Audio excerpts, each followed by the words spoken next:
Quand on regarde quelque chose, ensemble, on ne voit pas la même chose. Moi, j'ai vu les deux images. L'image du président Talon, j'ai vu l'image du premier ministre nigérien. Là où j'ai vu la sérénité, c'est au Niger. Cela montre à tel point que Patrice Talon est vraiment, je ne sais pas, un nègre maison.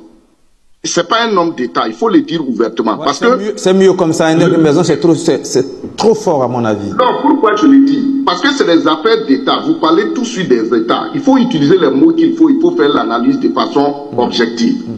Monsieur Daba, dans aucun pays au monde, quand on a des projets économiques comme ça, un président va venir se comporter comme ça, comme un enfant. Il parle d'informel.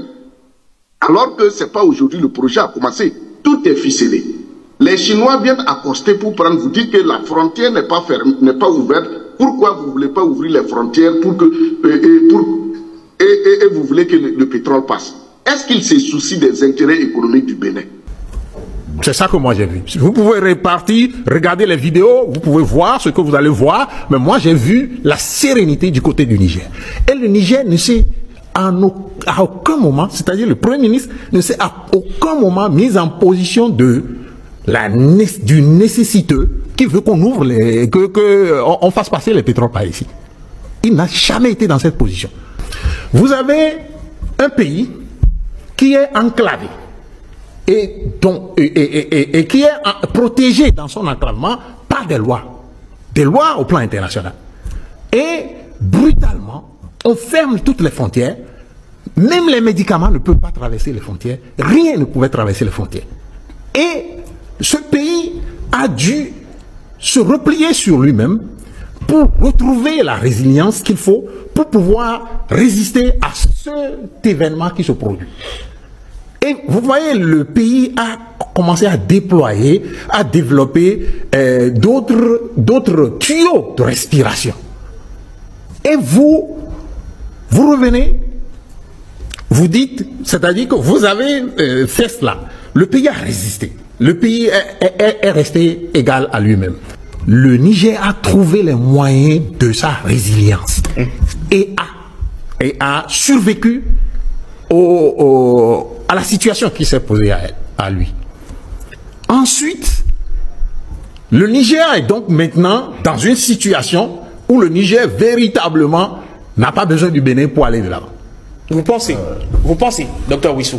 Je le pense, et c'est la réalité, puisque est-ce que le Niger avait le pétrole quand on a fermé les frontières? Le Niger n'avait pas de pétrole. Économiquement, aujourd'hui, selon les rapports qui sont faits, le Niger n'est pas au mieux de sa santé économique. Quel est le pays qui est au mieux de sa santé? Le Bénin est au mieux de sa santé. Écoutez, vous vous trompez largement, et c'est ça le problème.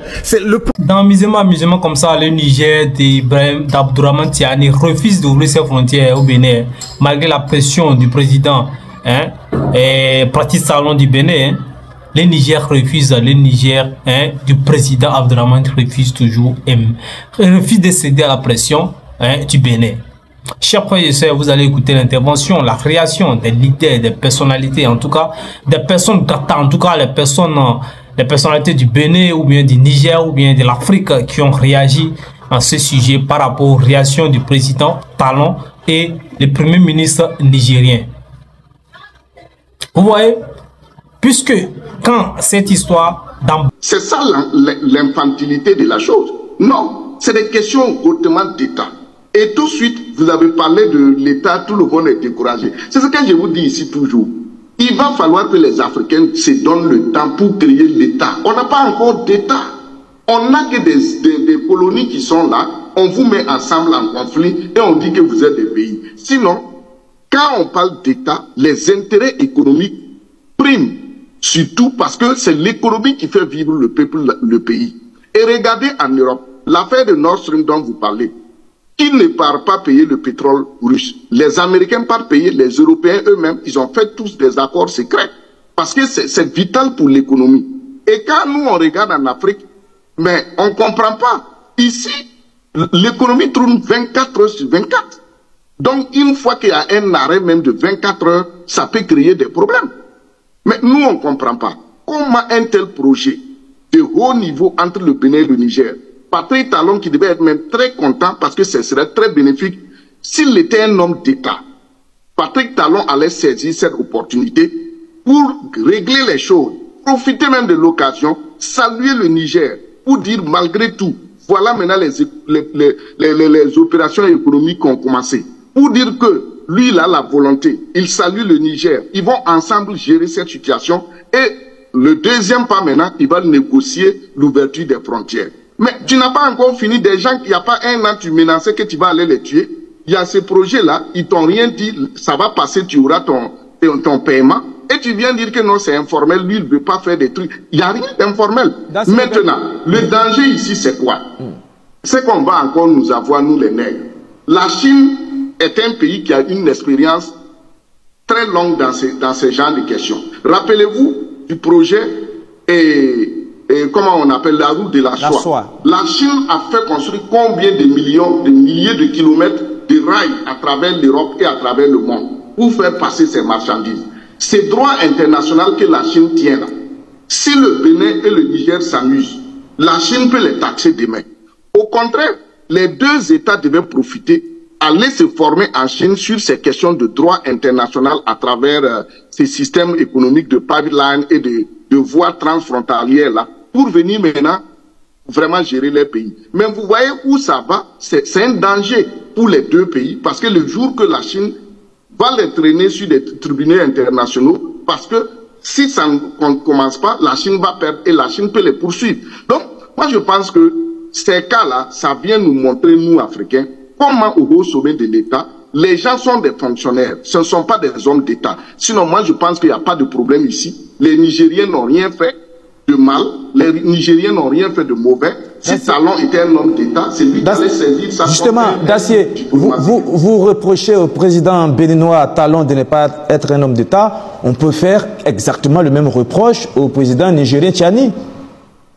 Non, ce que je vous ai dit, le Niger a fait quoi? Tout le projet est fini. Le président Talon, pardon, Dacier Bendouté, le président Talon a dit à plusieurs reprises qu'il a envoyé à plusieurs reprises des délégations au Niger pour des négociations, des délégations qui ont été pratiquement éconduites. Oui, mais lui, c'est ce que j'ai dit. Lui, il veut utiliser cette situation pour mettre la pression au Niger pour que le Niger ouvre ses frontières terrestres. Alors que la question de pipeline n'est pas dans le même droit que les questions des frontières des autres.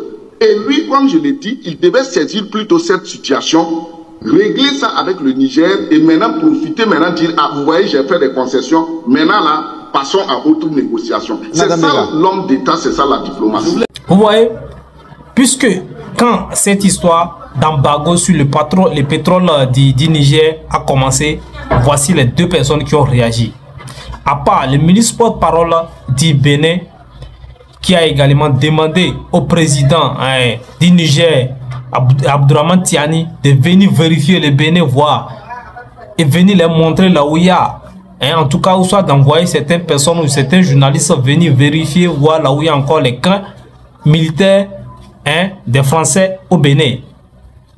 Mais cette fois-ci, après cela, c'est le président en personne même qui a réagi, qui a parlé, qui estime que le pétrole du Niger est exporté dans un domaine ou bien dans un caractère informel.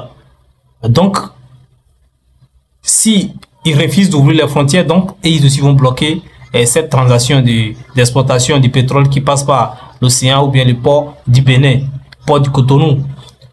Donc, après ça, la réaction du premier ministre nigérien également, qui a réagi, qui a parlé vraiment dans les vidéos précédentes que je vous ai montré ici, qui a réagi à ce sujet en s'adressant au président Patrice Talon avec son gouvernement, en reconfirmant leur position qu'ils ne vont pas ouvrir les frontières. Même tout ce qu'ils vont faire, ils vont pas passer, c'est pour la sécurité. Ils pensent qu'ils ne peuvent pas avoir confiance au Bénin pour le moment. Il peut arriver un moment où bon, tout va rentrer dans l'autre, mais pour le moment... Le problème, c'est de voir chez l'autre le mal et de ne pas voir chez soi le mal. En réalité, je vous dis, le Niger a développé sa résilience sans le pétrole. Et donc, si le pétrole vient après, ce n'est qu'un bonus. Maintenant, si vous voulez vous appuyer sur le pétrole et dire je fais la guerre au Niger, allez, vous vous trompez largement de guerre. C'est pourquoi je vous dis de bien regarder encore l'intervention du Premier ministre nigérien et de constater qu'il n'était pas du tout dans une position de demander quoi que ce soit au Bénin.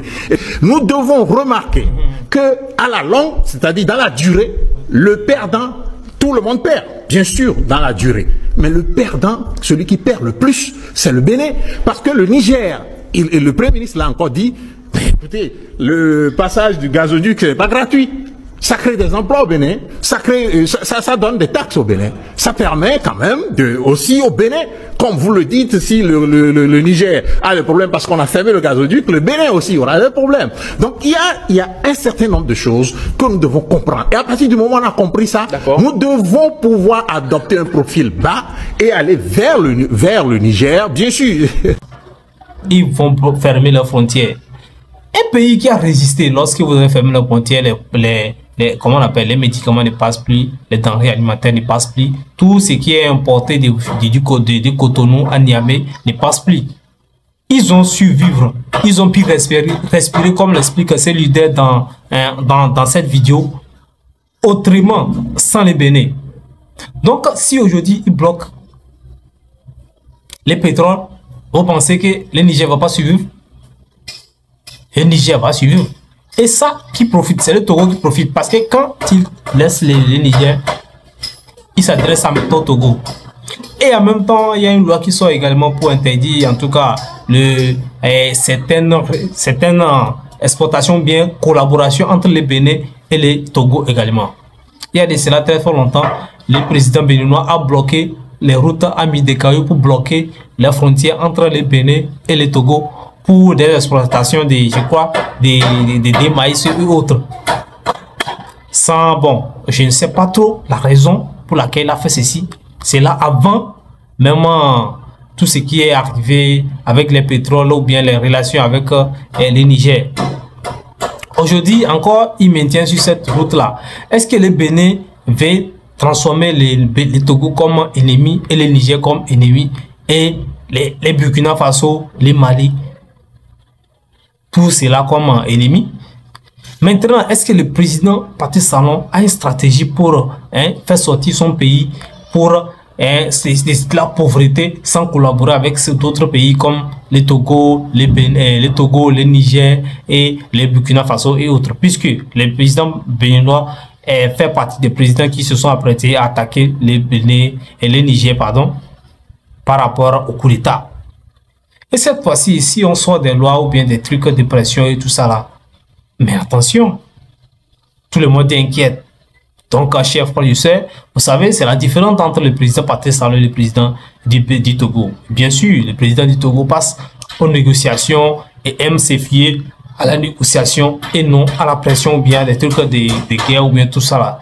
Donc pour cela, moi je tiens à souligner cela parce que c'est un truc qu'on reconnaît des qualités pour le président du Togo, Foyce Gnassingbé. En tout cas, nous appelons au président Talon également de revenir à la raison parce que c'est très important. C'est très important pour son peuple, c'est très important pour les Béninois, c'est très important pour l'économie du Bénin. Chers frères, je sais, c'est ce que j'aimerais partager avec vous. Donc si vous êtes nouveau, n'oubliez pas de vous abonner, d'activer la notification, liker la vidéo, partagez surtout d'ici là.